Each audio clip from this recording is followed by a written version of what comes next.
El duque de Wellington, el hombre que derrotó a Napoleón en Waterloo, dijo: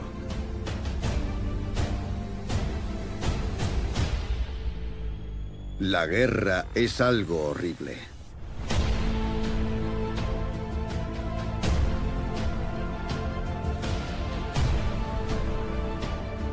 Y sin embargo, a través de las batallas y la destrucción, se abren paso el heroísmo, la entereza y la fuerza de voluntad de una manera asombrosa.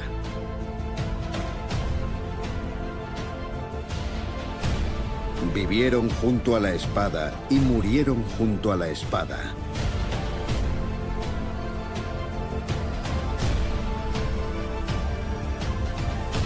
Son grandes guerreros.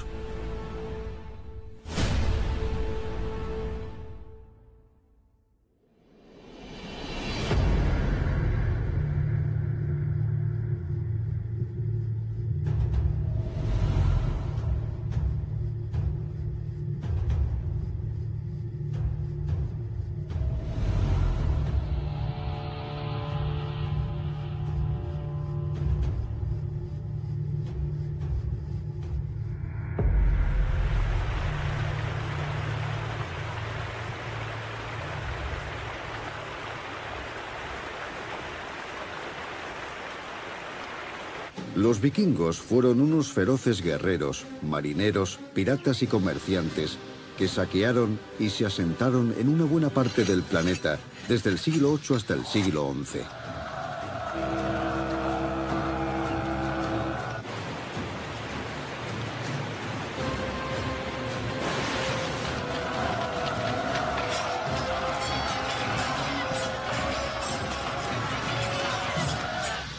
Los primeros vikingos surgieron de Dinamarca, Suecia y Noruega. Eran hábiles navegantes y comerciantes, y conocían las costas europeas como las palmas de sus manos. Los vikingos son conocidos por sus saqueos, y el más importante de todos fue el saqueo al monasterio de Lindisfarne, en el condado de Northumberland, en el año 793. A él deben su reputación.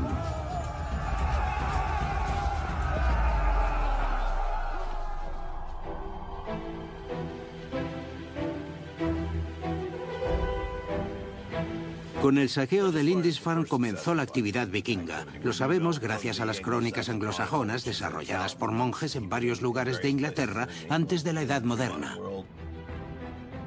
El monasterio de Lindisfarne era un monasterio importante y rico. Para los vikingos, saquearlo suponía la posibilidad de conseguir un gran botín sin necesidad de asumir grandes riesgos. Allí se encontraron a un montón de hombres que no sabían luchar y que no tenían armas, y también con una cantidad enorme de objetos valiosos. Los vikingos sabían que podrían venderlos sin dificultad. Las páginas de las Biblias y los libros de Lindisfarne estaban hechas de oro. Fue como dar con un cofre del tesoro que nadie protegía.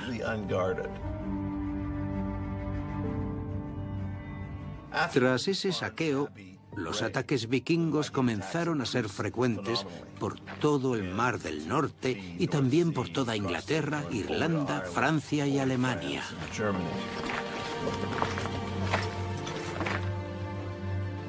Alcuin, un erudito del reino de Northumbria que servía en la corte de Carlomagno, escribió esto acerca de Lindisfarne. La sangre de los monjes cubría todo el altar y las figuras de los santos en el templo de Dios eran pisoteadas como el barro en la calle. Nunca antes se vio una atrocidad semejante.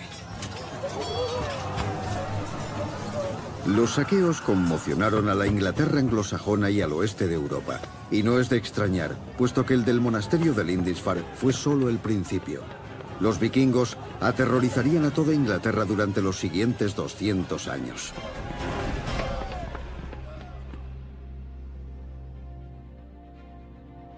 Los vikingos eran conocidos por sus drákar, con los que cruzaban mares y ríos y que les permitían aparecer en cualquier momento en el lugar adecuado.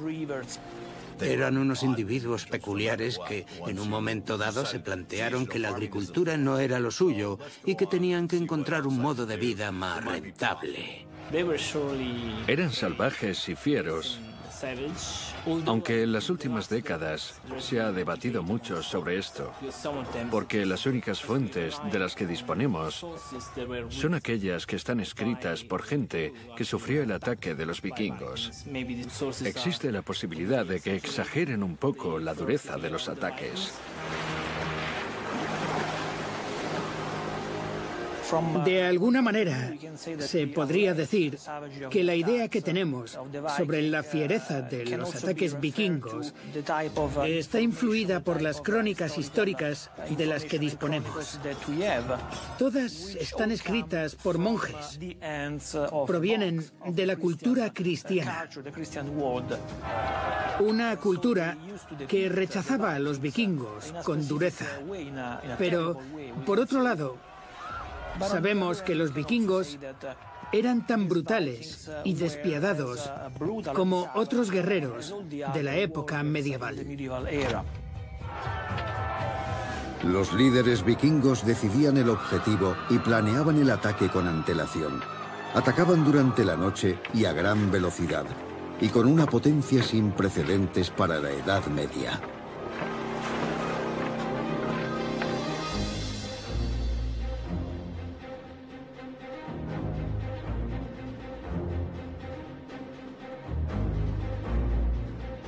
El joven vikingo Sigurd Björnsson creció en una pequeña aldea de la costa danesa y aprendió a navegar a muy temprana edad. Los adultos le enseñaron la importancia de aprender a manejarse a bordo de un drakkar. Aparecían súbitamente de la nada y asolaban todo lo que encontraban a su paso. Si era necesario, navegaban a contracorriente para poner a salvo las embarcaciones.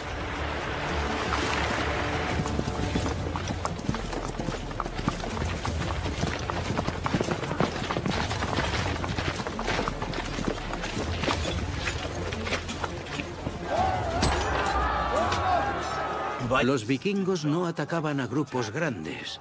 Ellos no contaban con más efectivos de los que cabían en un barco, quizás 2.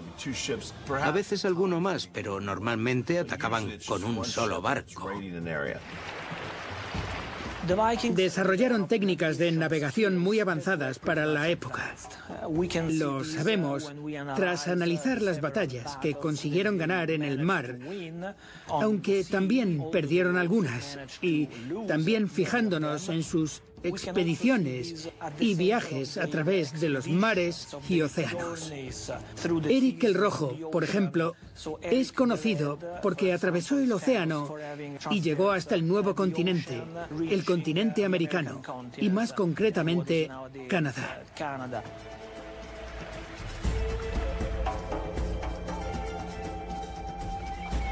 Sigurd disfrutaba viendo cómo su padre volvía a casa tras un saqueo con un enorme botín y deseaba con fuerza poder participar en ellos.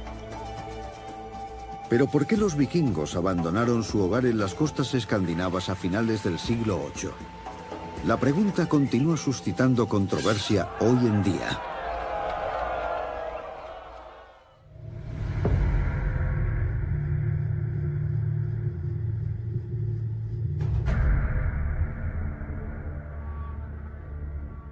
El joven vikingo Sigurd Björnsson, segundo hijo de la familia, estaba destinado a ser un guerrero. Su periplo comenzó en el siglo X en Dinamarca, más o menos un siglo después del saqueo de Lindisfarne, el más importante de los saqueos que tuvieron lugar en Europa. Pero si quería ser considerado un auténtico vikingo, debía estar a la altura de la reputación de un guerrero.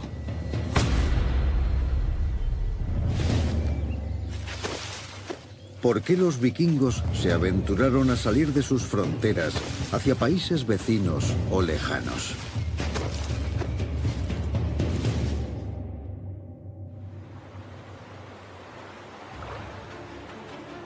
Los historiadores señalan un incremento en su población, más bocas que alimentar junto a un periodo de escasez, Al mismo tiempo, su habilidad para la navegación y la construcción de barcos mejoró rápidamente.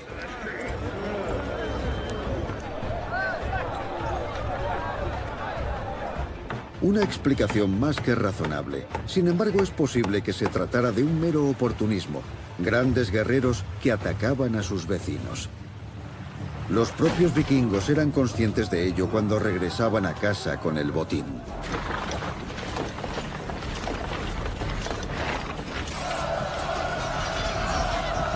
Sin embargo, los vikingos han pasado a la historia por sus asombrosas tácticas en la batalla. Y no solo por sus saqueos a aldeas, monasterios y conventos. Eran guerreros a los que se les enseñaba a luchar desde la infancia.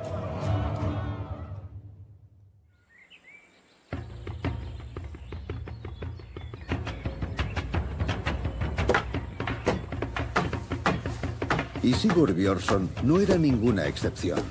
Puede que ahora parezca un juego de niños, pero pronto las espadas de madera serían sustituidas por espadas de verdad. Seguramente aprendían a luchar muy temprano, cuando aún eran muy jóvenes.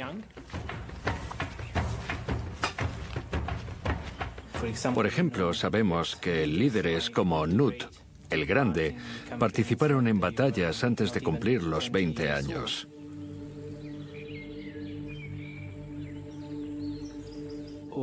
Harald Hardrada, otro gran líder, fue herido en batalla cuando tenía solo 15 años. De los jóvenes guerreros como Sigurd Björnsson también se esperaba que fueran buenos lanceros. Debían ser capaces de sobrepasar las líneas enemigas con sus lanzas. Y además debían mostrar su dominio del arco y las flechas para cazar. Los torneos de tiro con arco eran muy comunes entre las familias vikingas.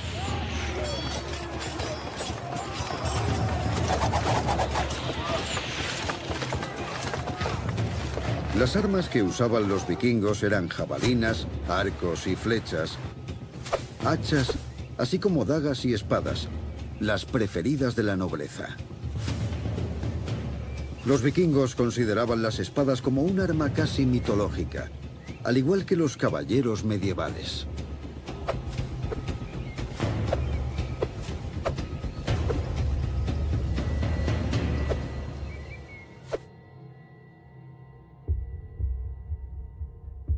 Las espadas vikingas son preciosas.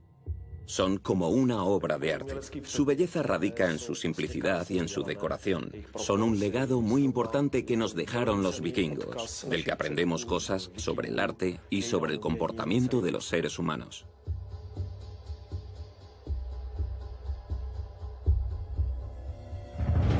Creemos que los guerreros vikingos portaban un escudo hecho de madera con el que se defendían.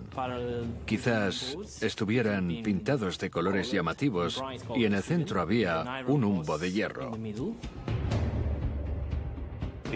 Tanto los guerreros de infantería como la caballería utilizaban lanzas. Las fabricaban en grandes números porque eran relativamente baratas de producir. Y por tanto, eran muy populares. Se cree que todos los guerreros portaban una lanza. Algunos autores sostienen que todos los guerreros germánicos usaban lanzas. De hecho, eran tan importantes que se cree que algunas de ellas estaban decoradas con caracteres rúnicos. Y otras estaban embellecidas con inscripciones mágicas. Otra arma importante era la daga, aunque no era tan común. Se trataba de una especie de cuchillo grande, de tamaño variable. La diferencia con respecto a un cuchillo es que las dagas se fabricaban para ser usadas como arma, y por tanto, la hoja debía ser más pesada y resistente que la de un cuchillo normal. También utilizaban hachas. Las hachas se consideran el arma vikinga por excelencia, pero no sabemos si las hachas que hemos encontrado en tumbas las usaban como arma o como herramienta, por lo que nos falta información al respecto. El arma más cara y compleja de fabricar era la espada. Solo los miembros de los grupos sociales más importantes podían llevar una, que pasaría a formar parte de su armamento habitual. Desconocemos si esas espadas se fabricaban en Escandinavia o en otros lugares. Posiblemente se hacían espadas en varios sitios, pero creemos que las hojas sí eran importadas. Se consideraba que el poseedor de una espada era un guerrero especialmente hábil. Tanto la espada como la vaina que la contenían solían estar decoradas.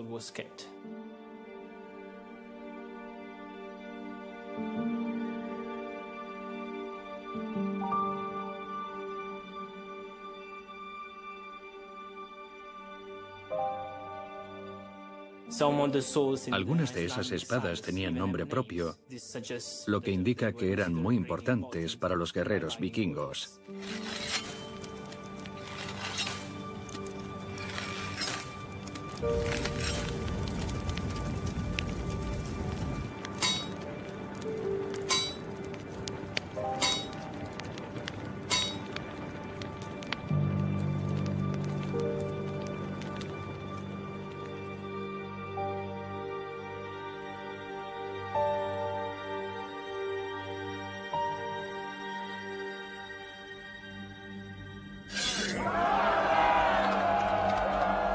Ya sabemos que los vikingos contaban con un enorme arsenal de armas de asalto, pero ¿cómo se defendían?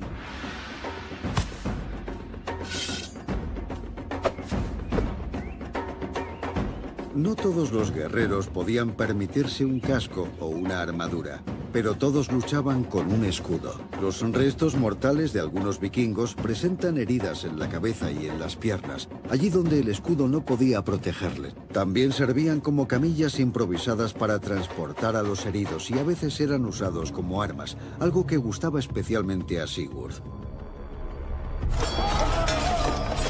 Llevaban armadura, unas armaduras elaboradas a base de una especie de anillos de metal llamadas cotas de malla.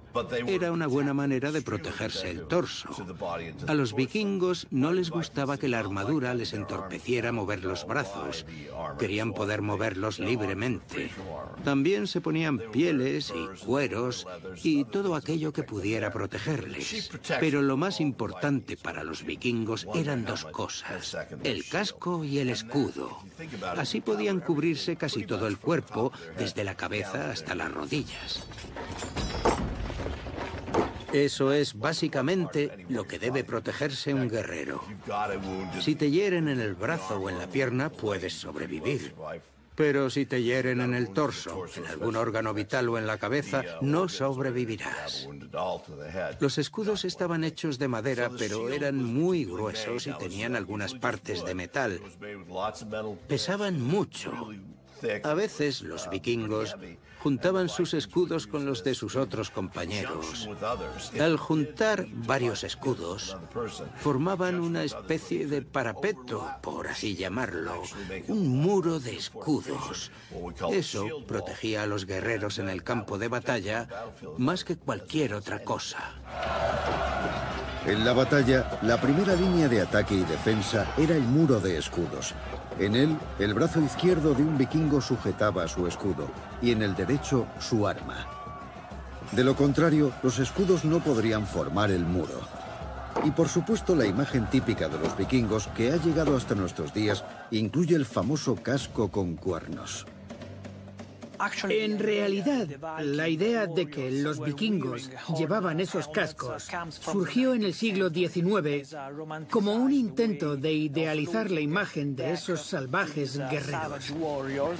Encontramos pruebas de esto, por ejemplo, en algunas óperas de Wagner.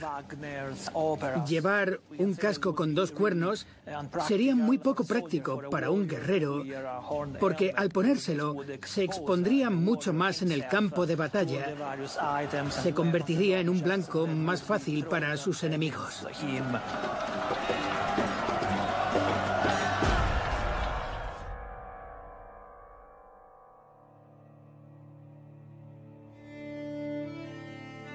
Las batallas vikingas eran bastante menos románticas que una ópera de Wagner, pero a los vikingos les gustaba contar historias y acompañarlas de bebidas fuertes.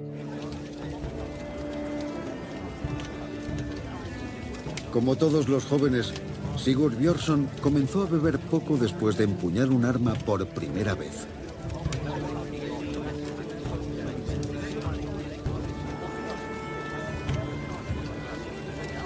Aquí, en el salón de banquetes de un señor feudal, las celebraciones se alargaban durante días, y Sigurd escuchaba entusiasmado las épicas historias de vikingos que le contaban los guerreros, mientras se preparaba para lo que estaba por llegar. En mitad de la sala había una gran hoguera. El anfitrión se sentaba en una silla especial y el invitado más importante se sentaba junto a él. Todos ellos vestían sus mejores galas y los escaldos, los poetas, recitaban poemas e historias acerca de dioses y héroes del pasado. Beber era importante, tenía una importancia social. Incluso existían rituales de bebida.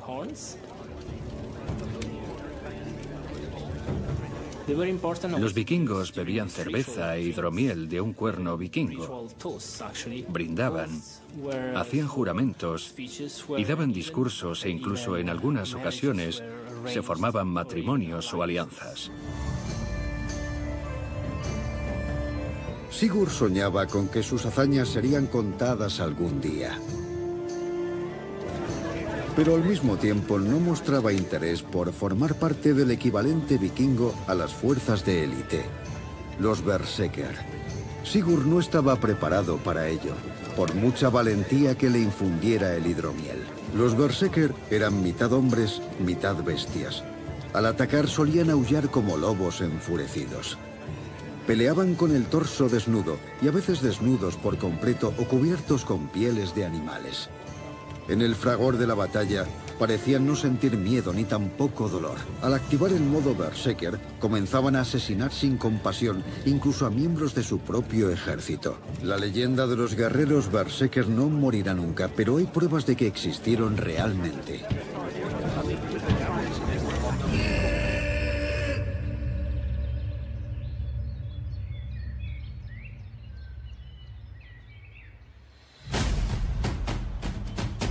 Las doncellas escuderas eran mujeres guerreras notablemente fuertes. Al contrario de lo que solía ocurrir en aquella época, a las mujeres vikingas se les permitía tener propiedades y divorciarse de sus maridos. Pero no sabemos si luchaban junto a los hombres. Las doncellas escuderas aparecen a menudo en la mitología nórdica y en las obras de arte de aquel periodo. Pero ¿fueron un mito o una realidad? La respuesta es incierta. Normalmente, para saber si unos restos mortales determinados son de un hombre o de una mujer, nos fijamos o bien en los propios restos o bien en los objetos con los que enterraron a esa persona. En la mayoría de los casos, si se encuentran armas en la tumba, se da por hecho que esa persona fue un hombre. Pero recientemente algunos investigadores han demostrado que uno de los esqueletos que se encontraron en Birka, en Suecia, y que se pensaba que correspondía al de un hombre, es en realidad de una mujer. Al volver a examinar los restos humanos de esa tumba, se llegó a la conclusión de que pertenecían a una mujer, lo cual demuestra que las guerreras vikingas sí que existieron, tal y como se sugiere en la mitología y en la literatura.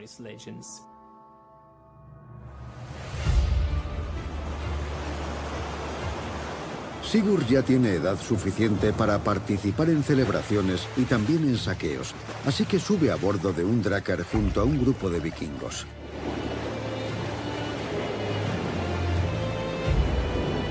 Se trataba de embarcaciones siniestras, pero muy bellas. En aquellos tiempos, otear un barco vikingo en el horizonte infundía el mismo miedo que ver un periscopio de un submarino alemán durante la Segunda Guerra Mundial, o más. Porque cuando los vikingos se proponían un objetivo, lo cumplían a toda costa. Hay que tener en cuenta que los vikingos fueron probablemente los mejores constructores de barcos que jamás han existido en el mundo. Construían unos barcos increíbles, sabían cómo evitar que se hundieran, los hacían ligeros y con una gran capacidad de maniobra. Algunos eran muy largos, pero sabían que al hacerlos así tenían que ser más finos, y si los construían anchos para poder usarlos como cargueros, tenían que ser más cortos. Algunos llegaban a medir 30 o 35 metros de largo.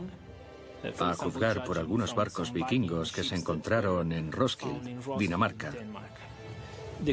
A menudo la tripulación llegaba hasta los 50 hombres o más, y por eso eran largos pero de calado corto.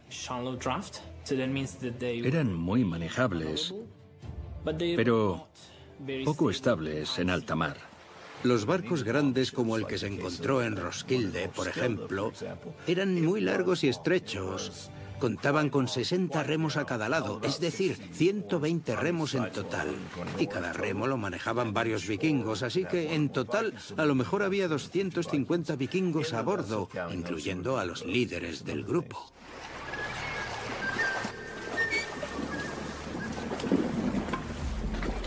Con 250 hombres a bordo, sorprende la facilidad con la que los navíos vikingos surcaban las aguas.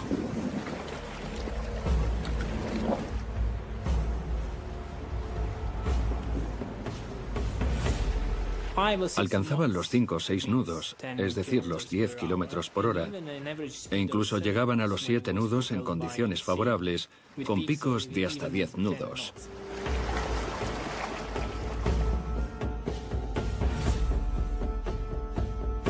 De vuelta en Dinamarca, Sigurd Björnsson se ha convertido en un miembro indispensable de su expedición. Consigue grandes botines en todos los saqueos y ahora disfruta de una armadura nueva y de las mejores armas. Parece que solo le falta encontrar una buena chica vikinga con la que compartir su vida. ¿Pero es eso lo que quiere? Sigurd solo sueña con la gloria y también con hacerse rico.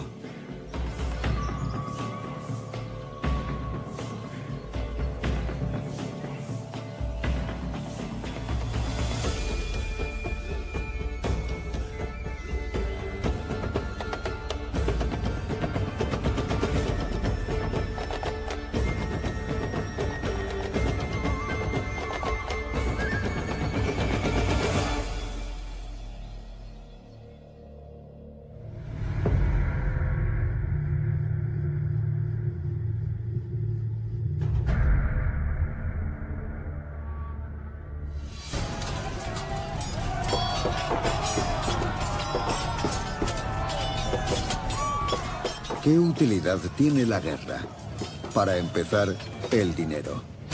De alguna manera, los vikingos eran tan mafiosos como guerreros, puesto que en el siglo X establecieron las primeras redes de protección del mundo. Se llamaban Denegel o a veces Heregel, y se trataba de un tributo impuesto por los daneses en la Inglaterra anglosajona. Al pagarlo, los nativos se aseguraban de que no serían el objetivo de los vikingos en su próximo saqueo. El Dengeld era un impuesto más flexible de lo que se cree. Se pagaba para que los vikingos no saquearan un lugar determinado. Era dinero a cambio de protección. También lo pagaban algunos vikingos a otros vikingos para que estos protegieran sus aldeas o sus tierras. Al final se reduce a eso, vikingos que protegen a los suyos usando su gran capacidad militar y sus habilidades para el combate. Pero por muy flexible que fuera, quienes no pagaban habrían de sufrir las consecuencias. Conocemos ejemplos famosos de tributos que no se pagaron a los vikingos. Una de esas historias ocurrió en el año 1012, cuando los vikingos llegaron a Canterbury. Los vikingos sitiaron la ciudad y pidieron que se les pagara el tributo.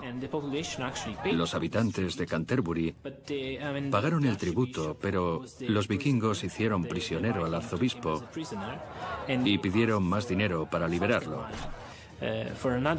Parece que el arzobispo no quería pagar más dinero. Y en una de sus celebraciones, mientras estaban borrachos, acabaron matándolo. Situaciones así servían para que los vikingos se aseguraran de que todo el mundo pagaría el impuesto. Los vikingos se hacían más fuertes y sus peticiones no dejaban de aumentar. Dicho de otra manera, en el año 990, el denengel se estableció en 11.500 onzas de plata. 22 años después, esa suma aumentó un 5.000%, hasta llegar a las 650.000 onzas de plata. Los vikingos, además de saqueadores, formaban ahora un grupo organizado que ofrecía protección a diversas comunidades.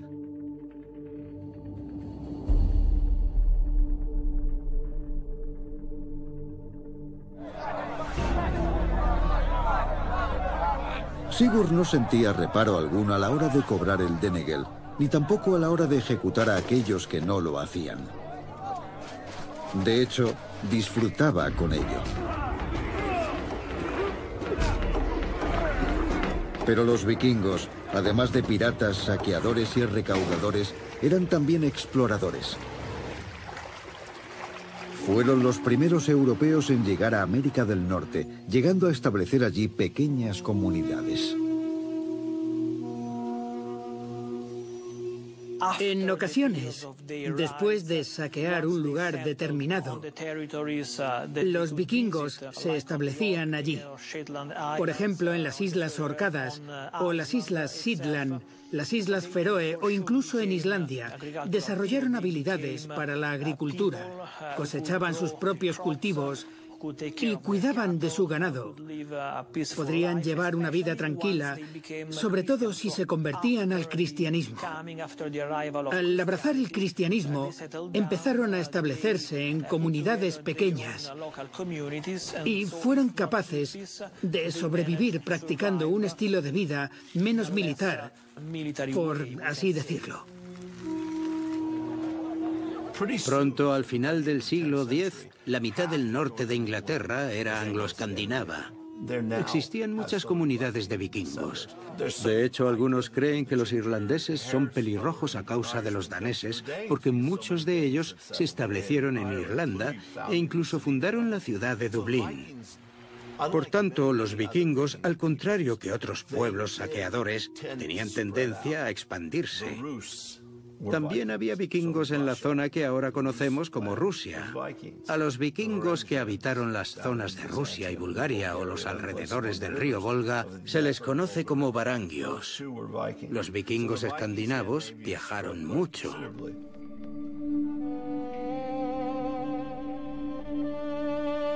Esto es la ensenada de las Medusas. Un asentamiento vikingo en territorio canadiense fundado hace más de 2000 años. Desde el asentamiento de la ensenada de las Medusas, los vikingos continuaban con sus exploraciones y su búsqueda de recursos. Por ejemplo, allí se encontraron nueces blancas. Sabemos que esas nueces crecen a unos 800 kilómetros al sur de aquel lugar, lo que significa que los vikingos pasaron por allí durante sus viajes.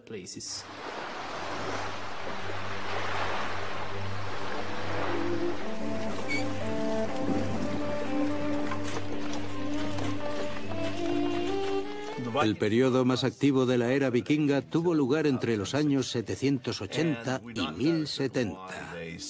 No sabemos con exactitud por qué pararon después de 2 siglos de actividad frenética.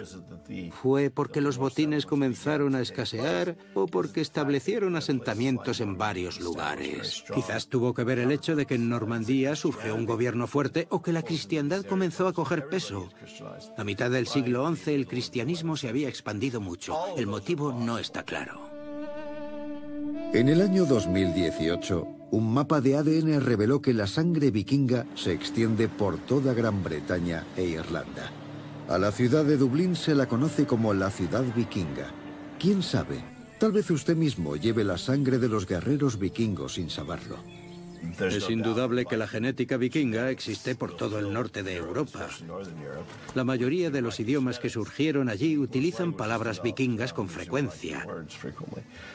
Y en cuanto a la gastronomía, posiblemente no conoceríamos el salmón de no haber sido porque los vikingos lo consumían cuando dejaron de ser cazadores y recolectores. Aunque las exploraciones de los vikingos hacia el oeste son muy conocidas gracias a las leyendas, sus viajes por el este no lo son tanto. Una noche en el salón de celebraciones, la tribu guerrera de Sigurd entabló relación con un visitante que traía baratijas del este, de un lugar tan lejano como Constantinopla. Sigurd no es capaz de quitarle la vista de encima a este exótico desconocido. Aunque va vestido de una manera muy extraña, él también es un vikingo, un varangio para ser exactos. Un vikingo del este. Los varangios fueron vikingos que vivieron en los siglos 9 y 10 y que viajaron por lo que ahora se conoce como Rusia, Bielorrusia y Ucrania. La diferencia entre los vikingos del este y los del oeste es básicamente que los del oeste, aquellos que habitaron Dinamarca y Noruega, colonizaron la parte oeste del mundo que se conocía entonces, mientras que los varangios, que provenían sobre todo de Suecia, colonizaron la parte oriental de Europa. Obtuvieron su nombre de los pobladores de todos aquellos lugares de la región de Novgorod. Allí los varangios establecieron el primer estado vikingo.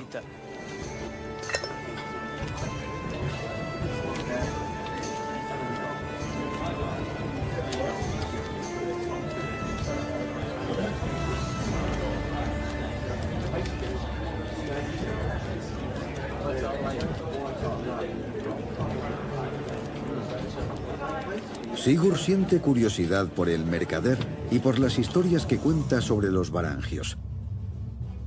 Estos vikingos del este dominaban el estado antiguo de la Rus de Kiev, la actual Ucrania, pero también se extendieron por el Mediterráneo. En Constantinopla, la Estambul actual, formaron la Guardia Varega, que servía al Imperio Romano. La Guardia Varega estaba formada por un grupo de vikingos del norte. No eran todos escandinavos, también había algunos anglosajones y franceses. Básicamente eran mercenarios que se incorporaron a esa guardia por distintas razones. Según las leyendas, algunas de esas razones eran el castigo por haber cometido un crimen o una traición. Tal vez huían de sus lugares de origen y en la guardia podían conseguir un buen trabajo. Eran guerreros fuertes, de élite, que formaban parte del ejército bizantino y que suponían, de hecho, una gran ayuda para este. Probablemente, la Guardia Varega recibía sus armas del propio ejército bizantino. Les proporcionaban cascos con cotas de malla para proteger el cuello y también armaduras de escamas distintas de las que usaban los vikingos escandinavos. Aunque la mayor diferencia se observa en los escudos. No eran escudos redondos, sino escudos de lágrima, más grandes y largos, que protegían una mayor superficie del cuerpo.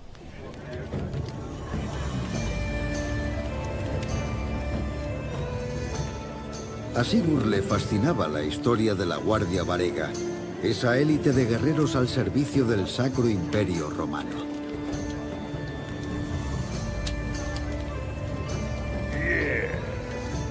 Soñaba con visitar Constantinopla algún día. Tal vez esté más cerca de conseguirlo de lo que cree.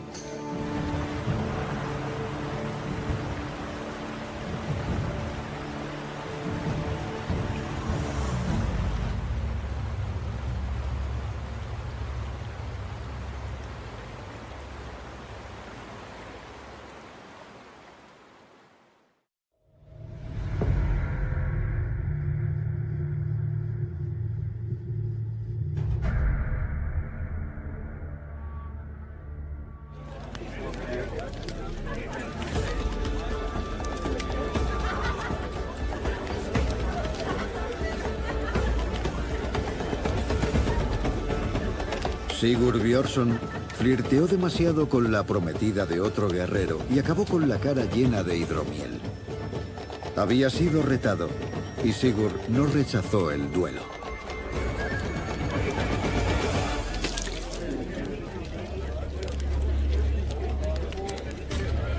La forma tradicional de resolver estos conflictos no consistía precisamente en lanzar una moneda al aire. El Holmgang, o juicios por combate vikingos, era la forma aceptada por la comunidad para solucionar esos problemas. El hombre que resultara vencedor sería el justo ganador, porque así lo han querido los dioses. Y era muy práctico, porque los Holmgang consistían en combates a muerte, por lo que el perdedor no viviría para contarlo.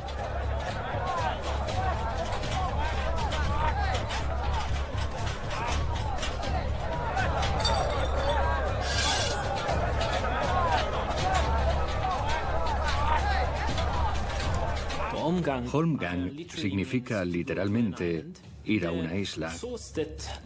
La fuente de la que obtuvimos más información al respecto es la saga de Cormas. Sabemos que lo que hacían era extender una gran capa en el suelo, cuyo tamaño era de 3 cuadrados de un pie para cada luchador. Después ponían una vara de avellano en cada esquina, y de ahí el nombre que se le daba a esa zona, el campo del avellano. También hacían sacrificios antes del duelo y rezaban unas plegarias.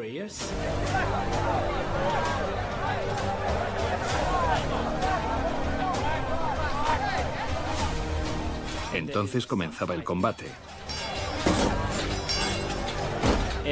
Cada luchador podía usar 3 escudos.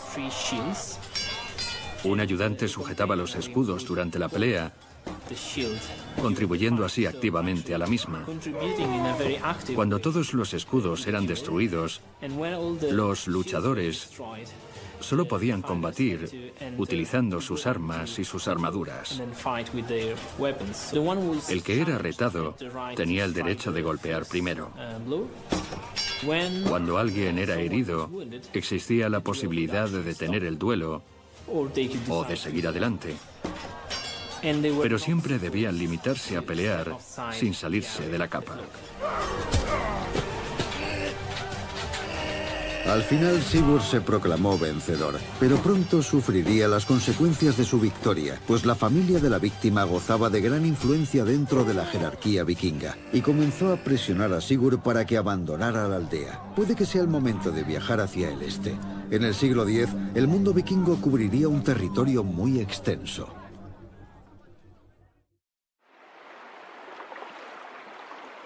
Los guerreros vikingos sabían cómo extender sus alas. Montados en sus navíos, los hombres del norte invadieron Inglaterra 2 veces. Llegaron hasta el río Volga y hasta las actuales Ucrania y Rusia.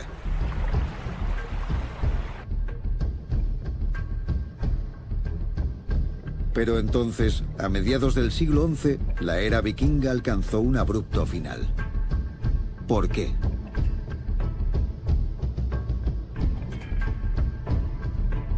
La razón principal por la que se acabó la era vikinga está relacionada con el desarrollo del continente europeo durante los siglos X y XI. En un momento dado, los vikingos decidieron establecerse en un lugar para fundar su propio estado. Esto ocurrió en lo que actualmente es Normandía, que es una región al norte de Francia que recibe su nombre precisamente de los hombres del norte, de los vikingos que se establecieron allí alrededor del siglo X. Trabaron una especie de alianza con Carlos III, el Simple, rey de Francia Occidental, y decidieron establecerse allí bajo el mandato de su propio líder, Rollo. Nadie sabe si los vikingos esperaban persistir durante mucho tiempo o si llegaron a planteárselo siquiera. La mayoría de los guerreros vikingos no llegaban a viejos. Los vikingos creen que tras morir, los guerreros más valientes llegaban al Valhalla, donde pasaban los días peleando los unos con los otros y las noches bebiendo vino, comiendo y cantando, acompañados de sus mujeres. Y al día siguiente harían exactamente lo mismo. Para ellos, La vida consistía en superar las adversidades y celebrar las victorias. Pero si la batalla se torcía, pelearían hasta el último minuto y abrazarían una muerte honorable para seguir viviendo en la otra vida. Así vivían los vikingos, así vivían los guerreros. Eran un cuerpo de élite, un cuerpo especial militar. Tal vez no en un sentido de técnicas de batalla, ni en un sentido tecnológico o de liderazgo, pero sí en el sentido de que ellos creían en el honor de combatir. Eran guerreros y probablemente lo que les han enseñado a guerreros de otras épocas es la importancia del factor sorpresa y de la valentía de no rendirse nunca. Y como civilización, más allá de las batallas, sobresalían en su habilidad para adaptarse a cualquier situación y en la manera que tenían de incorporarse a otras civilizaciones.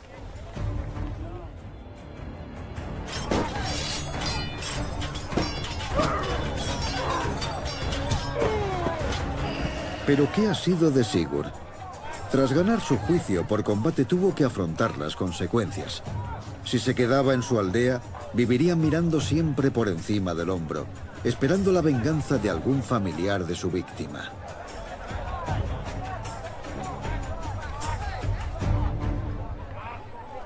Y así, recordando las historias sobre Oriente que tanto le habían fascinado, Sigurd decidió viajar hasta Constantinopla.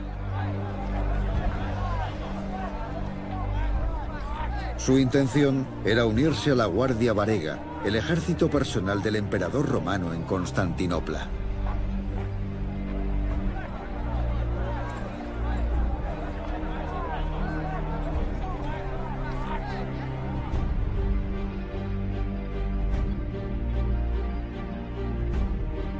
Estambul, la antigua Constantinopla.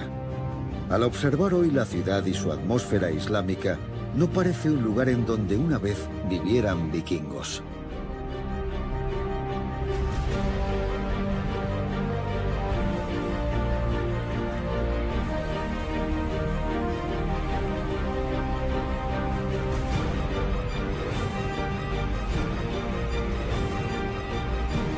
Dejamos a Sigurd a su llegada a la ciudad, esperando unirse a la Guardia Varega. Se encuentra en una encrucijada, es más mayor y más sabio, pero sigue convencido de que morir en la batalla es la única manera de vivir.